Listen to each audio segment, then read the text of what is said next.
ரிஷபராசி என்பவர்களுக்கு புதிய வேலையாட்கள் கிடைப்பாங்க. தொழில் பண்ணுறவங்க வேலையாட்கள் தான் பிரச்சனையாக இருக்குன்னு சொல்லி வருத்தப்பட்டீங்கன்னா உங்களுக்கான வேலையாட்கள் கிடைப்பதற்கான வாய்ப்பு உண்டு.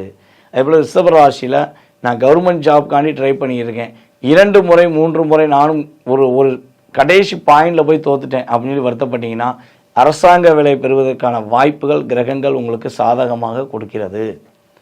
உறுதியாக நீங்கள் இந்த வருடம் 2025 ஜூன் மாதத்தின் துவக்கத்திலிருந்து, அதாவது மே மாதமே எண்டிலே இந்த கிரகங்கள்லாம் டோட்டலாகவே பயிற்சியாகி முடிச்சிட்டாங்க. ஸோ ஜூன் மாதம் துவக்கத்திலிருந்து நம்மளுடைய ரிஷபராசி அன்பர்கள் முழு நம்பிக்கையுடன் அரசாங்க வேலைக்காக முயற்சி எடுத்திங்கன்னா உறுதியாக அரசாங்க வேலை உண்டு. அரசாங்க வேலையில் வேலை பார்த்து நேர்மையாக வேலை பார்க்குறேன், எனக்கான அங்கீகாரத்தை கொடுக்க மாட்டேங்காங்க, எனக்கு ப்ரொமோஷனே வரல அப்படின்னு சொல்லி வருத்தப்பட்டீங்கன்னா உறுதியாக உங்களுக்கான பதவி உயர்வு கொடுக்கக்கூடிய அமைப்பில் கிரகங்கள் சாதகமாக இருக்கிறது. கடன் பிரச்சனையிலேருந்து மீள போகிறீங்க, கவலையிலேருந்து உறுதியாக வெளியே வந்துடுவீங்க, மன அழுத்தம் கிடையாது. அதுபோல் அம்மாவுடைய உடல் ஆரோக்கியம் சம்மந்தப்பட்ட விஷயங்களில் நல்ல ஒரு மாற்றம் இருக்கும், முன்னேற்றம் இருக்கும், தேவையில்லாத விரைய செலவுகள் வராது. இதெல்லாம் உங்களுக்கு ஒரு மிகப்பெரிய பொக்கிஷமான விஷயம்.